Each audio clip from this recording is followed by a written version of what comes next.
Muy buenas tardes a todos. Bueno, en primer lugar, gracias por estar aquí y ya saben que vamos a dialogar de un tema que apenas ha hablado en los últimos meses, que es la cuestión de la amnistía. Y para eso contamos con doña Teresa Freixas, catedrática de Derecho Constitucional. ¿Qué tal? Muy bien y muy agradecida por la invitación.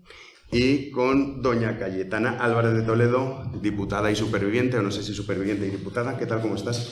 Muy bien. Quiero, Cayetana, que tuvieses este para las cámaras. ¿No? ¿Manu? Vale. No sé si podemos empezar hablando de por qué es tan grave la ley de amnistía, porque tenemos, seguramente muchos de ustedes también lo conocen, la cuestión de la Comisión de Venecia, pero quizá nos hemos quedado un poco en que la amnistía la hemos digerido muy rápido, ya pues parece que esto no interesa a nadie, pero la gravedad que tiene, que no solamente es que Puigdemont venga aquí y se pueda presentar, sino lo que supone para España. Y luego, si queréis, vamos con el tema de la Comisión de Venecia y otros tantos que hay. ¿Quién empieza? ¿Teresa? Teresa. Bueno, a mi entender, el tema de la amnistía es la punta del iceberg. Es decir, no es que sea el gran problema, es que es uno de los problemas que viene derivado de todo lo que están siendo ahora ya incumplimientos sistémicos de los indicadores que tendríamos que respetar para poder llegar a la conclusión de que el Estado de Derecho funciona bien en España. No es solamente la ley de amnistía, pero sí que la ley de amnistía pues vulnera unos cuantos. Perdón, es que creo que no tenemos... funciona.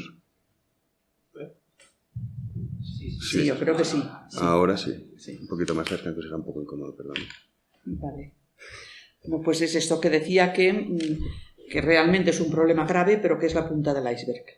Porque en el fondo es algo que viene inserto en un proceso de deconstrucción del Estado de Derecho y un proceso de desnaturalización de nuestro sistema constitucional. Y ahí, claro, pues esa amnistía es lo que, de alguna manera, ha permitido unos nexos de unión entre diferentes intereses que confluyen todos en eso, en considerar que lo que hicimos en la transición, lo que hicimos al construir la democracia, no es válido y que pues lo quieren sustituir no de una manera correcta, utilizando los mecanismos procedimentales que están pensados para poder modificar y poner al día nuestra Constitución, sino simplemente pues provocando mutaciones constitucionales que al final pues deriven en que no reconozcamos el sistema en lo que va derivando. Cayetana. Sí, a ver, pues ante todo, buenas tardes, muchísimas gracias por la invitación, es un placer estar aquí, además con Jano y con Teresa, a la que tanto admiro y a la que tanto sigo y que es tan imprescindible en estos momentos. Dos reflexiones, una puntual sobre la propia amnistía y otra sobre el proceso, que es a lo que se refería Teresa, ¿no? La amnistía en sí es una transacción corrupta, la transacción corrupta más grave de la historia democrática española y una transacción corrupta sin precedentes. Félix Bolaños se harta de decir que hay muchos precedentes de amnistías en el mundo y es verdad que existen amnistías en el mundo. Lo que no existe en el mundo es que unos políticos le borren los delitos a otros políticos para comprar el poder. Eso no existe. No hay un solo precedente, yo se lo he preguntado cientos de veces. Dígame un solo precedente de una amnistía concedida en estos términos y no existe ese precedente. Es una compra de poder, es una transacción corrupta en la que se compran, por resumir, unos 450.000 millones de euros, que son los presupuestos generales del Estado. Ese es el valor, la cifra de esa transacción corrupta, ¿no? Es una victoria del golpe de Estado sobre el Estado, valga la redundancia, del golpe que se hizo en el año 2017 sobre el Estado de Derecho. Y luego podemos entrar en detalles, como decía Teresa, sobre el particular en sí, ¿no? Sobre los detalles de la propia ley. Pero efectivamente, como bien decía ella, esto forma parte de un proceso mucho más amplio. Es decir, lo que hay en España hace varios años ya es un proceso de liquidación de la nación constitucional, del orden constitucional nacido en 1978, del Estado de Derecho, el Estado democrático de Derecho y de la nación como unión de ciudadanos libres e iguales. Ese proyecto de liquidación de la nación constitucional ha tenido varios hitos. Es difícil decir cuándo empezó, ¿no? Algunos dirían pues eso empezó en la época ya Pujol, con el proceso, ¿no? Los orígenes del proceso de Pujol, la deslealtad nacionalista del sistema. Pero luego hay un punto de inflexión decisivo, que es cuando llega Rodríguez Zapatero al poder y se suma a ese proceso, ¿no? Pero unos hitos muy puntuales en la legislatura pasada, que ya veíamos venir lo que ha venido, que fueron la derogación del delito de sedición, la rebaja del delito de malversación, los indultos a los golpistas, el guerra civilismo, la agitación de la memoria antidemocrática, los ataques civilinos o a veces directos a la corona, como cúspide del sistema constitucional, la demonización de la oposición, es decir, han ido socavando los pilares del sistema. Y esto llega ya al punto apogeo importantísimo y clave, que es en estos días, y concretamente ayer, que es con la aprobación de una ley de amnistía que coloca al Estado a pedir perdón a los delincuentes y a los delincuentes a, digamos, triunfar sobre el Estado. Pero van a venir más. Es decir, esto, como digo, forma parte de un proceso áspero, desagradable, con altibajos. Los aliados y los socios de ese proceso se van a ir peleando y vamos a ver espectáculos entre unos y otros y rifirrafes y lo que fuera y tensiones, pero el proceso continúa, liderado ahora por el Partido Socialista, y los hitos próximos que están en ese horizonte, en esa especie de hoja de ruta, no es simplemente oportunismo, son evidentemente lo que llaman, ¿no?, derecho a decidir, un referéndum de autodeterminación, que el Partido Socialista o algunos de sus destacados dirigentes, el que yo llamo el Sherpa de la mutación constitucional, que es Rodríguez Zapatero, que siempre se presta a estas cosas, ya va haciendo explícito, ¿no? Se fue nada menos que a La Vanguardia, lógicamente, a explicarlo, a decir que hacía falta aquí que Cataluña pues, por fin pudiera tomar decisiones libremente, ¿no? Un derecho de autodeterminación envuelto probablemente en algún celofán, bueno, algún tipo de revestimiento que pueda permitir colarlo, ¿no? Eso es el próximo hito. Y yo no descarto, y vengo diciéndolo en muchos sitios, que en el horizonte poquito más lejano, si las cosas se le ponen muy feas al Partido Socialista, un sector de ese partido de la izquierda incluso estén coqueteando con la idea de plebiscitar las próximas elecciones generales para que los españoles no elijamos gobierno, sino régimen. Es decir, que no elijamos un gobierno de centro-derecha o centro-izquierda, derechas o de izquierdas, sino que lo que se elija es monarquía o república, pensando que pueden ganar contra la corona lo que perdieron contra la Constitución, sin darse cuenta que corona y Constitución son lo mismo. Democracia y corona son lo mismo desde el año 78 y muy especialmente después del célebre discurso formidable del rey del 3 de octubre. Es decir, ese es el horizonte que tenemos. Pero como siempre, y voy a ser muy breve ahora, para seguir con la conversación, la clave no es tanto lo que están haciendo ellos, sino qué estamos haciendo nosotros. ¿Cuáles son los diques de contención que tiene el sistema democrático español, si es que los tiene o no, y cómo podemos hacer para reforzarlos? Y mi respuesta a eso es sí los tiene. Y le digo siempre a ellos, lo digo no solamente por una especie de voluntarismo, un optimismo de la voluntad que me caracteriza, sino el optimismo de la más profunda convicción, es que ellos pierdan toda esperanza. El sistema democrático, el orden constitucional, la España del 78, España en sí misma, la nación, tiene anticuerpos y tiene fortalezas que tenemos que potenciar. Uno de ellos es la justicia, y están actuando los jueces y se están movilizando. Hubo el otro día un comunicado de más de 5.500 jueces diciendo que, en fin, denunciando esta operación de ataque absoluto al Poder Judicial y al Estado de Derecho. Tenemos a la oposición, que estamos, en fin, seguro que tenemos muchos defectos y vosotros vais a estar encantados de señalármelos luego y yo de asumirlos y de mejorar, pero hay una oposición dispuesta a dar esa batalla en todos los frentes y luego está la movilización ciudadana en la calle. Esos son tres, y luego está Europa también. Y con esto voy a acabar brevemente porque llego muy contenta en estos momentos y muy feliz porque eso llamado la Comisión de Venecia, que Teresa va a explicar mucho mejor que yo, pero acaba de emitir su informe final, lo va a emitir el lunes, pero hoy ya se ha filtrado con las enmiendas. ¿Bien? Esa Comisión de Venecia no es vinculante, pero sí tiene una especie de valor moral de lo que opina Europa sobre, ¿no?, unas de las instancias que cuidan de la democracia en Europa sobre lo que se está haciendo en España. Y el otro día, cuando se filtró un primer informe preliminar, el señor Bolaños, don Félix, ingeniero brillante de toda esta operación, se dedicó rápidamente a filtrar a todos los medios un titular que decía «Venecia avala la amnistía». Y algunos medios se lo comieron entero, sin ni siquiera ir a la letra del informe. Aceptaron la versión de Moncloa. Uno de ellos, La Vanguardia, que tuvo que rectificar unas horas después para mi deleite. Y sí, lo tuvo que rectificar diciendo: Europa avala la existencia de leyes de amnistía. Maravilloso, ¿no? Es un titular bastante más blandito que avala la ley de amnistía de Bolaños. Bien.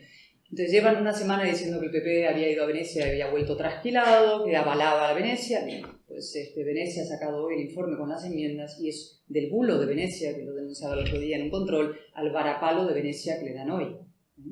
Y podemos entrar luego en los detalles. Yo he hecho un rápido, por eso he llegado un poquito tarde, estaba haciendo un resumen rápido del texto y es verdaderamente, insisto, un varapalo nítido y claro a las tesis del gobierno de que aquí la Comisión de Venecia avalaba sus tesis, ¿no?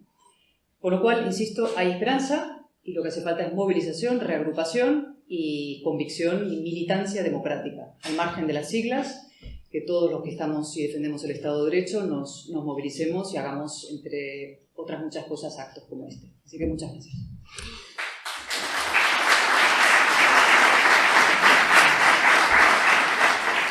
Ahora comentaremos qué podemos hacer para intentar, diría revertir, pero eso es complicado, sino detener esta situación.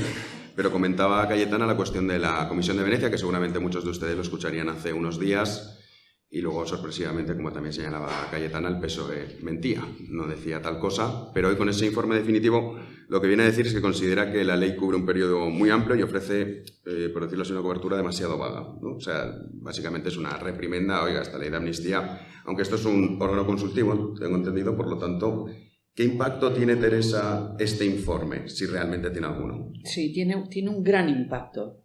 Un gran impacto no solamente moral, que por una parte lo es, pero también un gran impacto jurídico en aquellos operadores jurídicos que van a tener que intervenir para poder analizar ya de una manera definitiva lo que es esta ley de amnistía. La Comisión de Venecia realiza estos informes de una manera muy medida.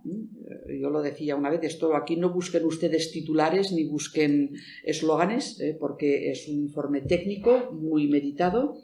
Los ponentes que lo han realizado, con los cuales me estuve entrevistando cuando vinieron aquí a España a hacer la visita, son personas de un altísimo nivel jurídico en sus respectivos países y están habituados a realizar este tipo de informes o de dictámenes, porque esta comisión surge cuando, después de la caída del muro de Berlín, se hacen las transiciones a la democracia en Europa del Este y se necesita de alguna manera acompañar a los nuevos estados que surgen como estados democráticos para que sus instituciones pues estén conformes con la del resto de los países. Yo trabajé como 10 años con el Consejo de Europa, también con la Comisión de Venecia, en Europa del Este, en este tipo de cuestiones, porque no se puede improvisar un sistema de la misma manera que no lo pudimos improvisar en la transición, sino que hay un trabajo ingente y también estuvimos acompañados por el Consejo de Europa entonces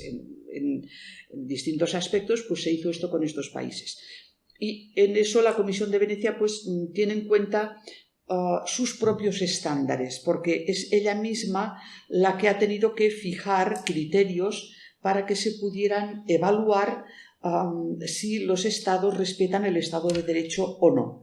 Tiene un documento que se lo pueden ustedes descargar de internet, muy completo, está en varios idiomas, también en español, que se llama Criterios de Verificación del Estado de Derecho, que los estableció la Comisión de Venecia en su reunión del año 2016 y que fueron ratificados después por la Asamblea Parlamentaria del Consejo de Europa en el año 17.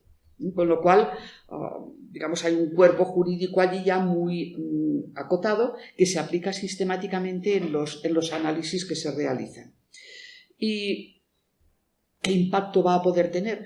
A ver, aquí nuestros operadores jurídicos, los jueces, los abogados, pues siempre es una guía, porque es un documento que tiene valor consultivo.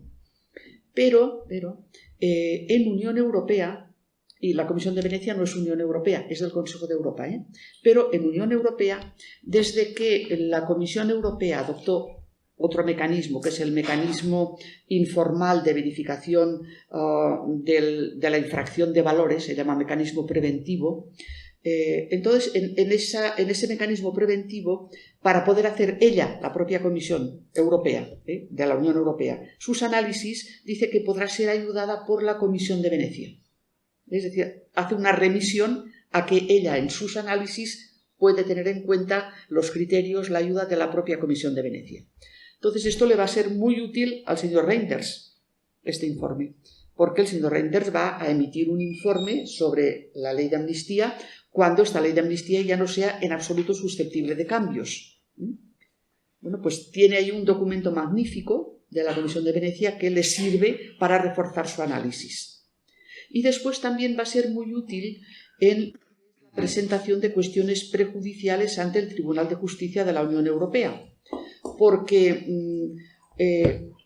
dado que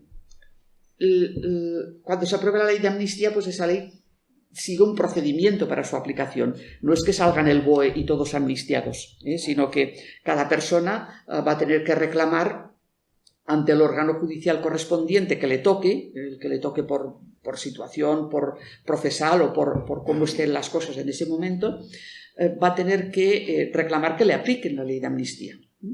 Y en ese procedimiento de aplicación, el juez, porque es un procedimiento judicial, el juez del caso se puede interrogar respecto de la constitucionalidad de la ley, por una parte, y puede presentar una cuestión de inconstitucionalidad ante el Tribunal Constitucional que, la verdad, pues no le estamos dando la importancia que tendría que tener porque, pues en fin, tenemos muchas veces dudas de cómo va a poder intervenir en ello el Tribunal Constitucional actual, ¿no?, con su formación actual. Y entonces parece que en general hay un cierto consenso de que será más eficaz la presentación de cuestiones prejudiciales ante el Tribunal de Justicia de la Unión Europea. ¿Qué es una cuestión prejudicial? Es que cuando el juez español, que es juez europeo, porque desde que estamos integrados en la Unión Europea, los jueces españoles son jueces europeos. El juez español, al aplicar la ley, pues además de verificar si es conforme a la Constitución, también puede verificar si es conforme al derecho de la Unión Europea. Y por efecto de las disposiciones de los tratados y por efecto de la jurisprudencia que está acuñada por parte del Tribunal de Justicia de la Unión Europea, no se pueden aplicar las normas internas que sean contrarias al derecho de la Unión. Eso es lo que se llama el principio de primacía del derecho de la Unión sobre el derecho interno. El derecho de la Unión tiene primacía y el derecho interno que se le opone no se le puede aplicar. Entonces, para clarificar esta cuestión, los jueces, en la aplicación de la ley, le pueden preguntar al Tribunal de Luxemburgo, porque ese tribunal está en Luxemburgo, ¿es conforme, pues yo qué sé, al artículo 2 que establece el valor del Estado de Derecho, la ley de amnistía? ¿Es conforme esta ley de amnistía a la directiva contra el terrorismo? ¿Es conforme esta ley de amnistía a las directivas anticorrupción? ¿Es conforme esta ley de amnistía a los principios generales de juicio justo y de seguridad jurídica que son propios de la división de poderes y del Estado de Derecho? Y le puede preguntar esto. Es más, las partes en el juicio le pueden pedir al juez que esté aplicando la amnistía que presente la cuestión prejudicial, porque el juez lo puede hacer de oficio o lo puede hacer porque las partes se lo pidan. Y si las partes lo piden en una fase procesal en la que se va a dictar sentencia firme, es obligatorio que el juez al que se lo han pedido plantee la cuestión al Tribunal de Luxemburgo. Es decir, que es seguro que el tema llega al Tribunal de Luxemburgo. Entonces, el Tribunal de Luxemburgo, cuando dilucida, pues también tiene en cuenta estándares generales de aplicación del derecho europeo. Y tiene muy en cuenta, porque hemos seguido su jurisprudencia en casos, digamos, de aplicación del Estado de Derecho a otros países, tiene en cuenta también los criterios de verificación de la Comisión de Venecia. Con lo cual, este informe sobre España le va a venir al dedo para poder, de alguna manera, centrar mejor su respuesta cuando le sean planteadas las cuestiones prejudiciales. Y ojo, la presentación de una cuestión prejudicial implica que con la admisión a trámite, automáticamente la ley queda en suspenso. Eso significa, pues, que hay que esperar entonces a que el Tribunal de Luxemburgo dicte su sentencia definitiva para poder seguir con la aplicación de la ley. Y si el Tribunal de Justicia dice que la ley no es conforme al derecho europeo, la ley queda borrada de nuestro ordenamiento jurídico. Yo no digo que lo vaya a hacer, no lo sé, pero digamos que este es un poco el cauce ante el cual nos vamos a tener que situar. Ahora sí que comentamos un poco esto de los plazos, porque también hay mucho debate al respecto de cuando el Tribunal de Luxemburgo diría, oye, tenemos que borrar o bueno, si se puede desamnistiar a alguien, que es cosa imposible, por lo tanto, una vez estuviese aprobada, pero Cayetana quería comentar algo también al respecto de este informe de la Comisión de Venecia. Sí, no, solo un punto más, porque decías, Jano, que la principal objeción o una de las objeciones era el marco temporal, ¿no?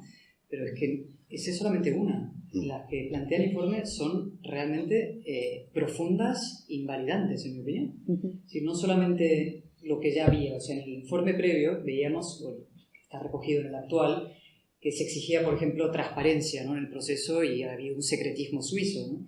O que se exigía sosiego y diálogo con la oposición y lo que ha habido es todo lo contrario, levantamiento de muros y atropellando los trámites, ¿no? O que se exigía resarcir a las víctimas ni han pasado por aquí, ¿no? Es que el informe que ha salido hoy, y yo he hecho ese pequeño resumen, dice que la ley es tan divisiva, es decir, que genera tanta división social, política, etcétera, que su aprobación exigiría no ya una mayoría absoluta, sino una mayoría cualificada, ¿vale? Entonces ha salido Bolaños ahora hace un ratito diciendo, bueno, claro, entonces que el PP que se suma a la amnistía, es maravilloso. Claro, no encuentran delincuentes suficientes para apoyar la suya, ¿no? Entonces, bueno, trasquilado, el hijo, si fuera por la Ana, ha vuelto trasquilado, él ha salido, pero rasurado entero.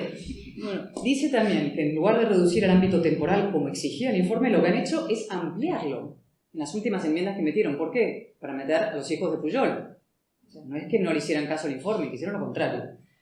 Dice que no todos los delitos de terrorismo fueron excluidos como se exigió. Se exigió que quedara excluido todos los delitos de terrorismo. Esta idea de que hay un terrorismo bueno y uno malo, como que no cuela, ¿no? Exige también, dice el informe de hoy, que la amnistía no puede concederse a carta de delincuentes concretos. Está claro, ¿no? Pues tienen nombre y apellido cada una de las enmiendas y los artículos de esa ley. O sea, está hecho por Puigdemont y su abogado, está redactado por ellos, pero además explícitamente, ¿no? Dice también que se amnistían delitos de malversación sin nexo claro con el proceso, es decir, un periodo tan amplio sin a causa, con lo cual cualquier corrupto de todos esos años, del 11 al 20 y pico, hasta ahora, dice que él robó por el proceso y la amnistiado. O sea, es que es alucinante.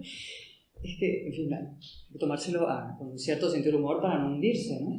Dicen también que los jueces deben tener, por supuesto, la última palabra, y subrayan eso tanto en la relación con la suspensión de las medidas cautelares como en la propia aplicación de la ley. Esto es clave, porque lo que exigían los separatistas es que la ley fuera de aplicación inmediata, es decir, que los jueces, Marchena y todos estos señores, no pudieran efectivamente hacer lo que decía Teresa, que es crucial, que es plantear una cuestión prejudicial ante Europa o ante el Tribunal Constitucional. Lo metían en la ley, eso es ilegal. El propio informe de Venecia dice, eso no se puede hacer, los jueces tienen la última palabra sobre estas cosas. Una más, que las comisiones estas del Lofer, que tengo la desgracia de estar en una de ellas, por supuesto jamás pueden llamar a comparecer a jueces del Parlamento. ¿Qué es esta broma de someter a los jueces a un control político y parlamentario? Pero el asunto al final crucial, y que todo esto lo ata y para ir ya a otro terreno, es el famoso asunto de la reconciliación. El gran bulo, aparte del bulo de todos los bulos que envuelve esta historia, es que esto se ha hecho para la reparación y reconciliación de los catalanes y de los catalanes con el conjunto de España, ¿no? Esa es la inmensa mentira que esto todo rodea, ¿no? Esto es una operación de sumisión al nacionalismo, de sometimiento al separatismo, de legitimación del discurso nacionalista xenófobo que lleva imponiéndose en Cataluña desde hace muchísimos años. Y yo sobre eso quiero hacer una reflexión que creo que a mí me parece importante. Durante muchos años en Cataluña había lo que yo llamo la tiranía del consenso. Un consenso muy mayoritario, aplastante, literalmente aplastante de la disidencia, respecto a que el nacionalismo era la ideología única que se podía tener. Y los gobiernos españoles trataban interlocutor único con ese nacionalismo catalán, ¿no? Una tiranía absoluta. Ser disidente en Cataluña costaba lo indecible. Anoche estuvimos en una representación de un libro de Antonio Robles, Extranjeros en su país, un libro que tiene 30 años y que cuenta lo que era, un novelado, lo que era ser disidente en Cataluña en esa época. Bien, el proceso malhadado ha tenido una virtud, o tuvo una virtud, que es hacer aflorar la otra Cataluña. Se rompió Cataluña en dos, y bendita ruptura, porque salió la otra mitad, que existía, que estaba aplastada, que estaba completamente desamparada. La mitad tolerante, luminosa, demócrata, la mitad que acepta el pluralismo, que no quiere imponer sus lazos para sustituirlos por los otros, es decir, que no pretende invadir el espacio público, que entiende que las instituciones tienen que ser neutrales. Esa Cataluña que representa a Teresa entre otros, ¿no? Y afloró con esa mitad. Y ahora lo que quieren hacer, el gobierno socialista, con la palabra reconciliación, es volver a establecer una costra identitaria única, hegemónica del nacionalismo y someter a esa otra mitad, ¿no? Es decir, que no hace la reconciliación como sinónimo de sumisión. Y yo lo que digo en eso es que no. Si la reconciliación es sinónimo de sumisión, yo eso no lo acepto. Entre sumisión o conflicto, asumo el conflicto. Y tengo que liderar a esa otra mitad. La mitad constitucionalista y demócrata tiene que ser liderada, reagrupada, articulada y tiene que plantar batalla y plantar cara al nacionalismo. Y eso es lo que tenemos que empezar a hacer, en fin, con retraso, pero empezar a hacer desde ya. Y tenemos una ocasión para hacerlo, que son las elecciones catalanas. Ahora viene un ciclo electoral, este es un proceso español, no es ya solamente un proceso catalán, nació allí, pero se ha extendido a toda España. Pero tenemos ante este ciclo electoral la oportunidad de articular esa alternativa poderosa, ese bloque, liderarlo para empujar al nacionalismo hacia atrás. Nunca vamos a conseguir, en fin, que desaparezca el nacionalismo, esas cosas no pasan, los impulsos oscuros y atávicos están en el fondo del ser humano, el racismo, la xenofobia, el odio, la envidia, todo eso anida ahí abajo, pero lo que hay que hacer es que eso retroceda ante la superioridad moral de la democracia y de quienes defienden la capacidad de tener disidencia y pluralismo en una sociedad. Y ese es el reto político que tenemos, social, cívico, educativo y de todo tipo. Y ahora luego vamos a abrir el turno de preguntas, por si quieren ir pensando. Pero antes de eso, Teresa, bueno, también Cayetana, muchos nos preguntamos, los que me incluyo, ¿qué puede pasar para que esta ley no salga adelante? Es decir, ahora ha sido aprobada, tengo entendido que el Senado la puede retener 2 meses y luego vuelve al Congreso. Yo creo que va a ser aprobada, pero no aplicada. Eso vale, es. Entonces, esto es lo que muchos decimos. ¿Qué tiene que pasar para que eso se dé? ¿Has apuntado antes? Sí, es decir, a ver, ahora la ley pasa al Senado. Evidentemente el Senado pues ejercerá el veto, porque es una potestad que tiene establecida en la Constitución, pero el veto del Senado es puramente suspensivo, es decir, no es un veto definitivo. Entonces la ley vuelve al Congreso de los Diputados, que se puede ratificar en su texto anterior, el que aprobaron ayer. A partir de ahí pues es la fase de la sanción y promulgación y publicación en el BOE. A partir de la publicación en el BOE, se supone que la ley dice que entra en vigor el mismo día de su publicación oficial. No creo que le hagan la vacatio legis a esta ley, no les interesa. Entonces, a partir de ese momento empezarán las peticiones de aplicación de la amnistía. Y aquí pues habrá que ver en qué fase procesal se está con cada una de las personas, porque hay, por una parte, potenciales amnistiables que han estado indultados, porque fueron juzgados, condenados y después indultados, aunque les quedan partes pendientes de la pena, porque las penas de inhabilitación todavía están pendientes. Por otra parte, los hay que están en estos momentos en fase de instrucción de sus casos, sobre todo lo que son los juicios por los hechos más conflictivos desde el punto de vista de desorden callejero, ¿no? La famosa Cale Borroja que tuvimos, hay que llamarla así, en Cataluña, porque no era otra cosa que eso, y además lo sabemos perfectamente porque sabemos que se iban a entrenar al País Vasco ya desde tiempo atrás para, digamos, y que había lazos conjuntos con todo lo que era el radicalismo vasco. Entonces, estas personas que están enjuiciadas, algunas de ellas por terrorismo, otras por desórdenes públicos, hay que ver cada persona qué es lo que tiene que responder. Y luego, por otra parte, pues están los fugados de la justicia, los que han estado viviendo en Suiza o en Bélgica, que no han sido procesados porque huyeron.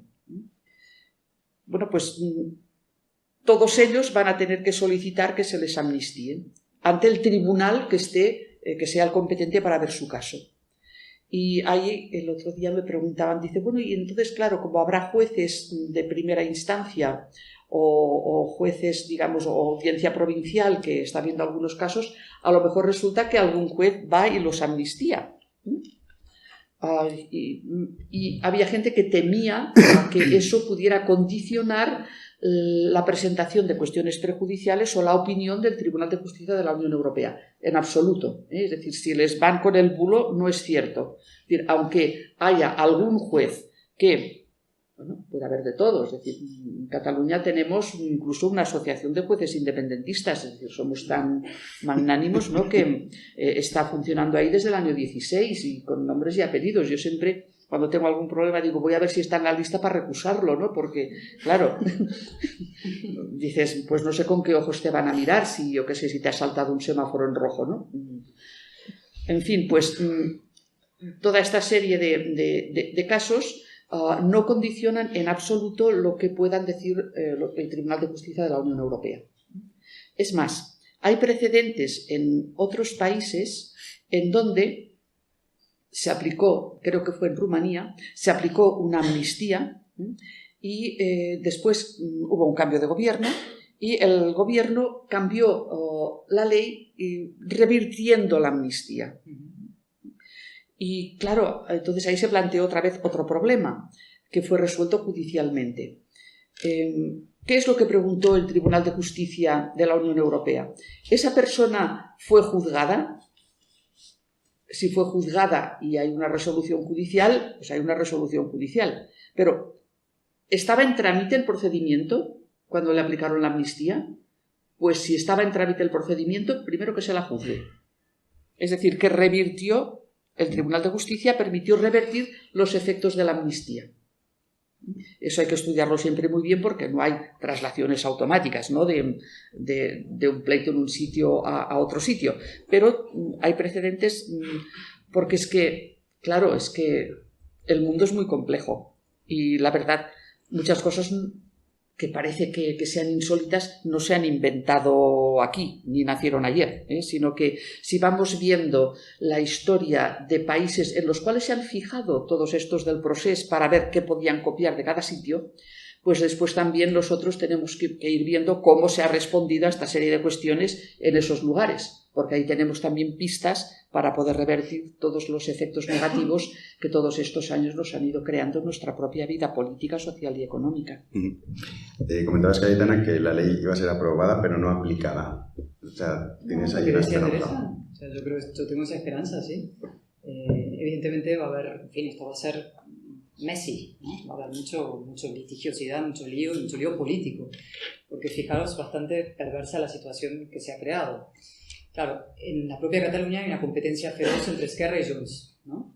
Entonces, Pedro Sánchez lleva haciéndole la campaña electoral a Puigdemont meses. Es decir, la figura de Puigdemont ha ido creciendo, pero hasta el punto de que, en fin, se presentan las elecciones y arrasaría dentro del mundo nacionalista separatista. Es decir, el mundo de Esquerra estaba completamente jibarizado y el suyo ampliado. Entonces convocan elecciones, las adelantan para decir, bueno, le vamos a dar la impunidad pero no el poder.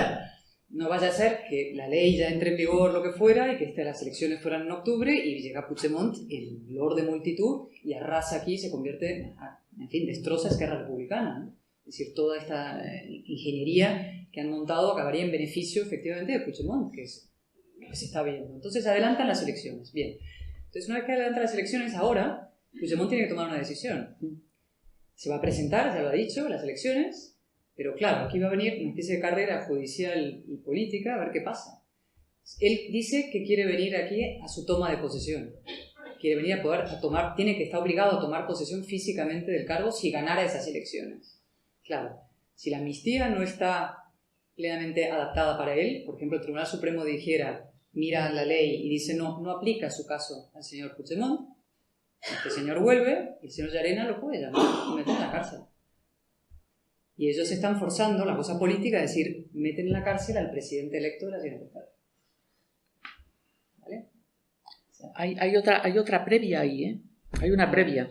Y es que para poder ser candidato, tú tienes que estar censado en la circunscripción por la que te presentas. Sí, evidentemente, él está censado aquí, pero eso es fraude, porque todos sabemos que no reside aquí. Con lo cual, yo entiendo que en el momento en que se hiciera pública la proclamación de candidaturas habría que impugnarla por fraude electoral. Pero también hoy... O sea, nos obligan a ir tapando las grietas, o sea, todos estos delincuentes trabajando para ver cómo, ¿no? Es que hoy también destruyen el Estado de Derecho y los demás estamos como tapando vías de agua. Es una cosa... Hoy, de hecho, también se publicaba que no descartaba venir Puigdemont para ser detenido, para reventar la campaña. Entonces, ¿eso cómo lo ves? Yo creo que él no quiere... O sea, él quiere... Hay que entender el personaje. El personaje es un personaje peculiar, ¿eh? Y él, claro, él tiene una victoria moral sobre Junqueras enorme. Dice, pringado, tú te has pasado no sé cuánto tiempo en la cárcel. A mí no me meten en la cárcel. A Cataluña, que soy yo, no nos meten en la cárcel. Y eso para él, psicológicamente y políticamente, es muy importante dentro del relato suyo. Es decir, yo voy a triunfar sobre el Estado. Yo voy a derrotar al Estado. Y yo no voy a ir a la cárcel, a diferencia de los demás, ¿no? Con lo cual, yo creo que eso se lo va a pensar mucho antes de que... Y además que no las tienes todas contigo cuando haces eso. La operación, sí, operación de propaganda y acabas detrás de los barrotes en no sé dónde. O sea, otro de los temas, o más bien conceptos que hemos escuchado mucho a lo largo de estos meses es el régimen del 78 y, sobre todo, se ha apuntado mucho a la cuestión del Tribunal Constitucional. Es decir, si tuviésemos un Tribunal Constitucional, vamos a decir, decente, quizá no llegaríamos a estos niveles de debate en el que el momento que diríamos, oye, esto el Constitucional no lo va a tolerar bajo ningún concepto. Pero como no es el caso, es probable que el Tribunal Constitucional diga, sí, sí, esta ley está fenomenal. ¿Qué opinión creéis qué opinión os merece el Tribunal Constitucional que tenemos en España? Y luego también abro la segunda pregunta. Si esto también, como decía Teresa, ¿no? Ellos se fijan en los que hacen el mal, nosotros nos fijamos en los que intentan detener al mal. ¿No deberíamos también reflexionar sobre, quizá ahí nosotros tenemos un problema en la cuestión del Tribunal Constitucional? Bueno, esto hace muchos años que lo debatimos, no ahora. Sí, eso es verdad. Viene de muy atrás.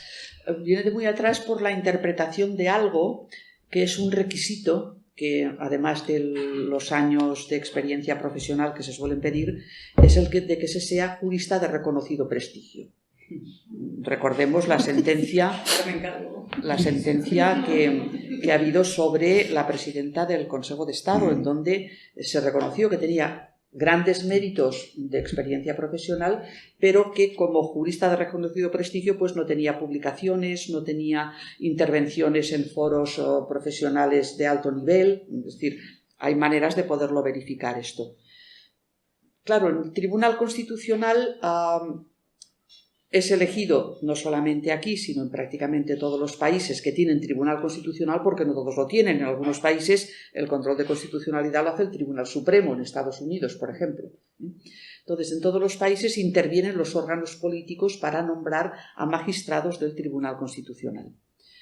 Y desde mi apreciación tendrían que tener en cuenta dos cosas que no han tenido históricamente mucho en cuenta.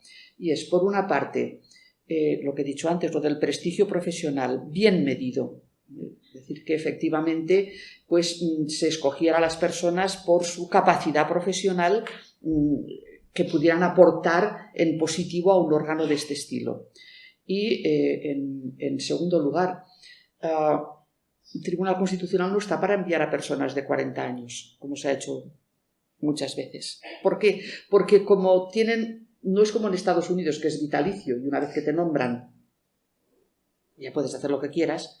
Pues si entras demasiado joven en un órgano de este estilo, luego querrás, cuando salgas de ahí, que te den alguna otra cosa, ¿no? Y eso pues condiciona un poco tu posición dentro de ese órgano. Quieres no tener problemas, por decirlo de alguna manera. Como mínimo no tener problemas. Bueno, claro, si alguien acepta estar en un Tribunal Constitucional no es para no tener problemas, es para tenerlos si hace falta. Y este para mí es el problema que tiene el Tribunal Constitucional, que a veces se nombran a personas que, digamos, pues no quieren tener problemas porque pues esperan algo más y es decepcionante. Al Tribunal y otra cosa que también digamos, viene desde hace demasiado tiempo. ¿Qué es eso de dividir a los jueces entre progresistas y conservadores? Si la primera vez que hubiera aparecido esto en prensa le hubiera caído el pelo a alguien, se hubiera acabado. Porque estas etiquetas al Poder Judicial, en el fondo, desfavorecen la posición institucional que tienen los jueces. Y la desfavorecen de una manera terrible, porque crean desconfianza en la ciudadanía. Eso de que cuando se plantea el caso se diga, bueno, va a haber 7 votos a favor y 4 en contra, o al revés, 7 en contra y 4 a favor, y que además se acierte, eso es terrible para el prestigio del tribunal. El tribunal tiene que hablar no por sus votos en cuanto a votos numéricos, sino por los razonamientos de valor que pueda haber en sus sentencias. Y ahí pues hemos tenido etapas mejores y etapas peores. Desgraciadamente estamos en una etapa de las peores. Bueno, este es uno de mis temas favoritos. Esto es el grandísimo asunto de la imprescindible despolitización de la justicia y de los órganos constitucionales. Yo, de hecho, rompí la disciplina de voto porque me negué a votar el reparto de los magistrados del TC. Entonces me quisieron multar, recurrí, insistieron con la multa y luego cayó la cúpula del PP y entonces no me multaron.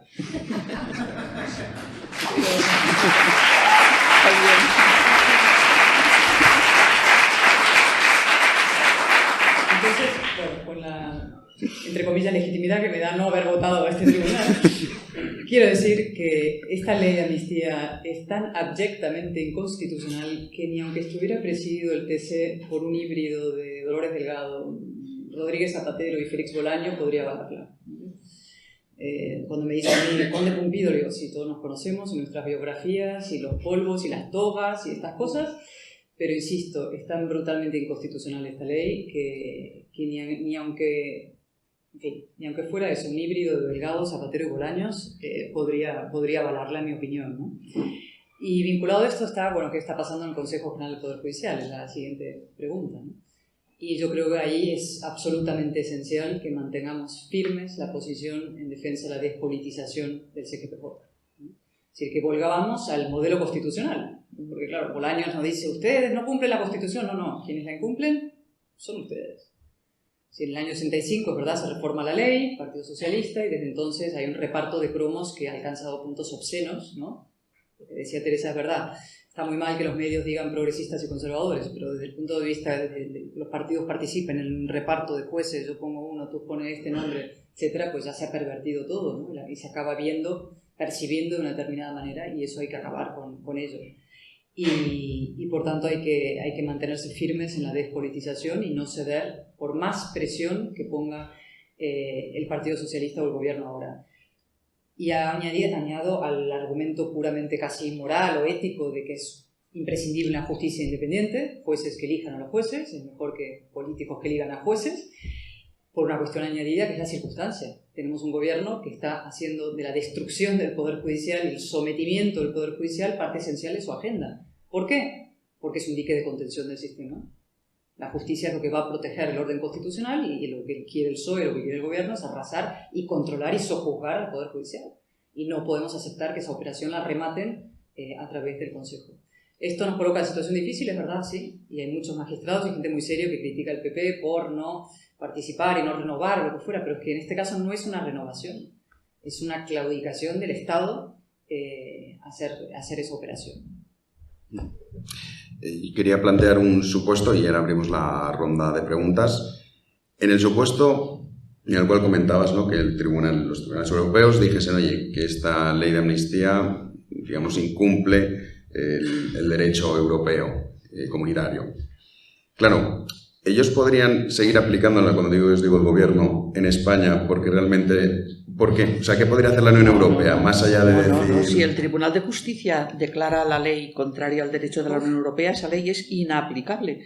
De la misma manera que eso sucede, pues yo que sé, con las cuotas lecheras o con el tema del control... ¿Se acuerdan ustedes de esa sentencia, el caso Bosman, en el cual cambiaron todas las composiciones de los equipos deportivos, porque ser nacional de cualquier Estado miembro de la Unión Europea significaba poder tener ficha de nacional? Y eso se aplicó en toda Europa, España incluido. Pues igual con la ley de amnistía es que es lo mismo. No porque sea la ley de amnistía va a tener un régimen o un estatus diferente. Es decir, si se declara contrario al derecho europeo, desaparece de nuestro ordenamiento jurídico. Desaparece. Por eso esta operación perversa de la ley de amnistía no solamente, digamos, destruye el Estado de Derecho, etcétera, sino que lo que está haciendo es que está empujando a España fuera de Europa. Es una ley antieuropea, radicalmente antieuropea. Totalmente. No solamente inconstitucional. Y de hecho, si, como dice Teresa, el juez dijera eso y el gobierno dijera, pues yo sigo para adelante, pues es que te estás encarando con digamos, un desafío derecho directo a la Unión Europea que podría ser respondido. Vas a artículo 7. Vas al artículo 7 directo. Vas a artículo 7 directo. Y entonces los fondos europeos lo primero. Sí. Se acabaron los fondos. Sí. Begoña, lo siento. Y segundo, lo que venga después. Sí, porque... ¿Por qué nos van a tratar a nosotros de una manera distinta a Polonia o Hungría? Es lo que yo digo siempre. La democracia española tiene el mismo valor que la húngara o la polaca. Por tanto, ocúpense de la nuestra. Exactamente. Si se llega a aplicar este tipo de procedimiento, el Estado condenado se queda con su comisario, que silla vacía. En el Consejo, los ministros, silla vacía. Los europarlamentarios no pueden votar. Es decir, se queda con sus funciones suspendidas dentro de la Unión Europea hasta que revierta la situación. No se ha aplicado hasta el final todavía a ningún país. Lo que sí se ha hecho, por ejemplo, en el caso de Hungría o de Polonia, que fue la vinculación de los fondos al respeto del Estado de Derecho, porque esto se aprobó con el tema de la pandemia, que se otorgaron tantísimos fondos, es que se les ha retenido prácticamente todo lo que se les tenía que dar y además se les impuso por incumplimiento una multa de 1 millón de euros al día. Y todo esto tiene un sentido poético y profundo, ¿no? Es que el nacionalismo es incompatible con los valores de la Unión Europea, esenciales. Europa se construye contra el nacionalismo, contra los millones de muertos que el nacionalismo provoca. Y el nacionalismo, por tanto, cuando se apodera de un país, como es el caso, si hay un gobierno socialista entregado al nacionalismo, haciendo las políticas nacionalistas contrarias al derecho, lo que hace finalmente es, efectivamente, enfrentar a España con Europa. O sea, es que es la perfecta lógica de la cuestión. No era posible una independencia de Cataluña dentro de Europa. Es parte de los inmensos bulos y mentiras del nacionalismo, porque era incompatible el proyecto nacionalista, identitario, etnicista, ruptura de la ley y de los consensos básicos y del pluralismo con el proyecto europeo. Y cuando ese proyecto se traslada a lo nacional como ahora, es incompatible con la Unión Europea. Totalmente. El artículo 5 del Tratado de Unión Europea obliga a los Estados miembros a respetar los límites territoriales de cada Estado. Eso es. Es decir, hay una obligación concreta de respeto a los límites territoriales, siendo competencia de cada uno de los Estados la definición de sus límites territoriales, pero eso tiene que estar absolutamente respetado. Y luego después también ha habido ya la aprobación en el Parlamento Europeo del rechazo a que en cualquier Estado miembro de la Unión Europea pueda haber autodeterminaciones de partes de los territorios internos. Porque la autodeterminación o el derecho de secesión, que está regulado en el Derecho de Naciones Unidas, no está regulado para el caso de los Estados europeos. El de autodeterminación para pueblos coloniales. Para mí, en fin, que me digan que soy una colonia, pues la verdad, no sé cómo tomármelo, ¿no? Vale más que no sigamos por ahí. Cataluña no es una colonia. Y el derecho de secesión, que tiene otra resolución dedicada especialmente a él, está pensado para pueblos sojuzgados, es decir, para aquellas minorías que están dentro de un Estado y no se les deja ni poder hablar en su lengua, se les discrimina, no tienen acceso a los poderes públicos. Cataluña, por Dios, es que el problema que tenemos es precisamente el poder hablar cada uno en la lengua que quiera porque la Constitución así lo permite. Tenemos Parlamento propio, tenemos gobierno propio, tenemos policía propia, tenemos, en fin, es decir, pueblo sojuzgado, no, es decir, no es posible poder pensar en la legalidad de un referéndum de autodeterminación bajo ningún concepto. ¿Quieres apuntar algo más, Cayetano? Bueno, pues vamos a empezar el turno de preguntas. Si pueden levantar la mano. Bueno, vengo de un lugar que está 65 años por detrás del mundo, pero viendo el panorama actual, tal parece que vengo del futuro. No soy un viajero en el tiempo, soy cubano, y bueno, tengo entonces un poco de experiencia en lo que sucede cuando un partido político se pone por encima de la ley. Y mi pregunta sería, o sea, permitirme el beneficio de la duda de pensar que la ley se pueda aprobar y aplicar, que cuando pase la vista gorda, los jueces no pueden hacer nada. ¿Cuál sería la siguiente trinchera de la libertad o de la democracia en este caso? La política, la movilización, las urnas.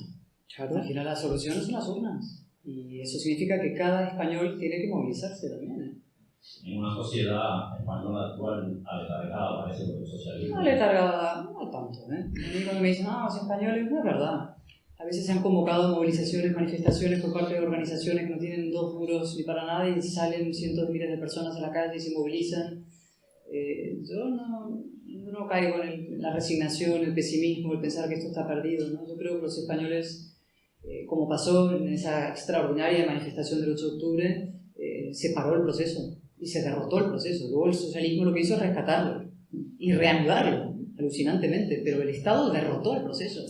Los jueces lo hicieron, un gobierno con sus torpezas y sus cosas tardíamente, emite críticas, lo que fuera, pero es verdad, actuó la policía, los jueces, la movilización social, el rey.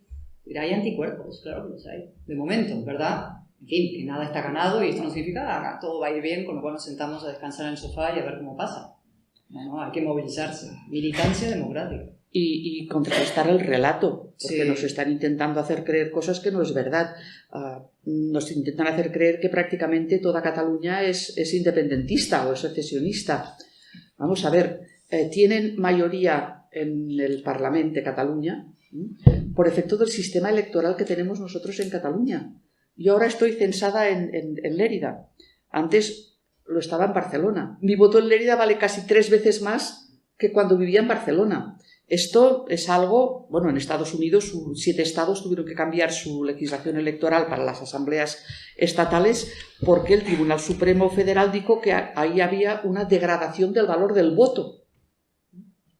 Bueno, pues teniendo en cuenta esta disfunción que provoca en nuestro sistema electoral, si analizamos los votos en relación al censo, nunca el independentismo ha tenido más de 1/3 del censo. Nunca. Con lo cual, lo que hace falta es levantar a esta sociedad que está un poco adormilada, que a veces no es muy consciente de los mecanismos que tiene para poder actuar y hacerle, digamos, consciente, hacer pedagogía de que se es responsable también como ciudadano de todo lo que pueda venir después. Una cosa que decía Teresa, que es clave, lo del relato, ¿no? Y una cosa que hay que desmontar, por ejemplo, fundamental. La idea de que el Partido Socialista de Cataluña es un partido constitucionalista. Falso.